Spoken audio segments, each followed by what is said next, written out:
आपण तिच्या छत्रपाळे सर्वजण उरलेले या एका मायेचे सर्व सुपुत्र धन माझ्या मित्रजन आणि माझ्या बालमित्रांनो, सर्वांना माझा नमस्कार. माझ्या कथेचे नाव आहे आईची माया. तिने नावाचा एक अतिशय हुशार चंचल मुलगा होता. आई वडील असतात अतिशय लाडका. एकुलता एक असल्यामुळे त्याची प्रत्येक गोष्ट बोलली जाते.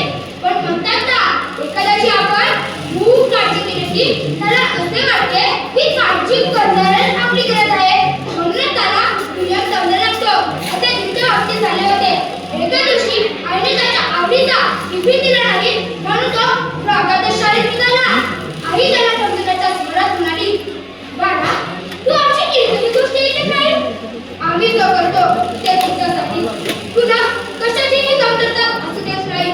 मंदीमुळे तुझ्या बाबाची नोकरी गेली. आम्हाला तुझा खर्च अजिबात करणार नाही. तरी सुद्धा आम्ही तुला महागड्या शाळेत शिकवता. तुला कसं का वाटत नाही आमच्याबद्दल? आईचा वादाचा उंचावलेला होता, तरीही तिला त्याचा काही फरक पडला नाही. बस आली आणि तो तसाच निघून गेला. आईच्या डोळ्यात पाणी आले. कसं होईल आपल्याचं या विचाराने तिचा जीव तासा वीज होत होता. शाळेत मात्र निघून रागातच होता. जास्त कुणाशी बोलणार नाही. मधल्या सुट्टीत टिफिन नसल्यामुळे तो वर्गातच पडत राहिला. वर्गाच्या बाहेर गेला नाही, कारण एक दोन त्याने टिफिन आणला नव्हता आणि आई स्वतः टिफिन द्यायला आली होती. आज त्याने ठरवलं होते की आई टिफिन द्यायला आली तरी टिफिन द्यायचं नाही. तिच्या शाळेतून एक मोठा हायवे गेला होता. त्यावर वाहनाची खूप गडबड असायची. अचानक एक मोठा आवाज आला, जसं की भोग फोडले भोवती. तेवढ्या तिचा मित्र त्याला धोपत सांगायला लागला. असा आवाज आला, तो एक ऍक्सिडेंट होता आणि एक स्त्री मरण पावली. तुम्ही त्याला विचारले, तुला कोणी सांगितले रे? तो म्हणाला, शिपाई काका शिक्षकांना सांगितले गेले. तिच्या डोळ्याजवळ वीज धोकावी तसा झाला. मोठा भीतीचा घोडा उठला. कशाला कोरड वाटली आणि त्याला बोलवलं होतं. बाकी लेकरं त्याने आताच टिफिन आणला नव्हता आणि आई स्वतः टिफिन द्यायला आली होती. कदाचित आपल्या म्हणतात ना, मनाची ती वैराची ती अशा विचाराने त्याच्या काळजाला ठोकर झाला होता. त्याला तर आईची खूप आठवण येत होती. त्याला असं वाटत की आत्ताच्या आत्ता घरी जाऊन आईची माफी मागावी.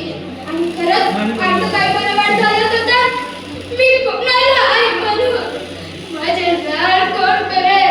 माझे शिक्षण आता कसं होईल? माझी आजारपणात काळजी कोण घेईल?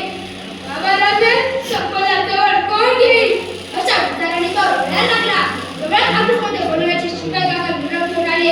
आता त्याची खात्री पडली. तो मोठ्या मोठ्याने रडायला लागला. शिपाई काका म्हणाले, रडू नको बाळा, काही होणार नाही. त्याचे पाय ऑफिसपर्यंत सरकत नव्हते. तो कसा ऑफिसमध्ये पोहोचला आणि पाहत होता काय?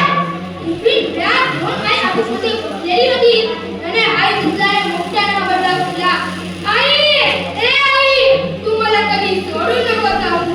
तू जे देशील ते मी खाईन, पण मला कधी सोडू नको जाऊ. आईला आणि मुली धमकांना काही समजत नव्हते. हा असं का बोलतात? नंतर कळले की त्याचा मित्राला फोटो करत आलं होतं. रस्त्यावरील अपघात झाला, पण तो एक अपघात होता. पहा मित्रांनो, नुसत्या आई नसण्याच्या शब्दाने तिची काय अवस्था झाली होती. म्हणून सांगतो मित्रांनो, आपल्या मावळीला कधी दुःख नका. आई खरंच काय असते?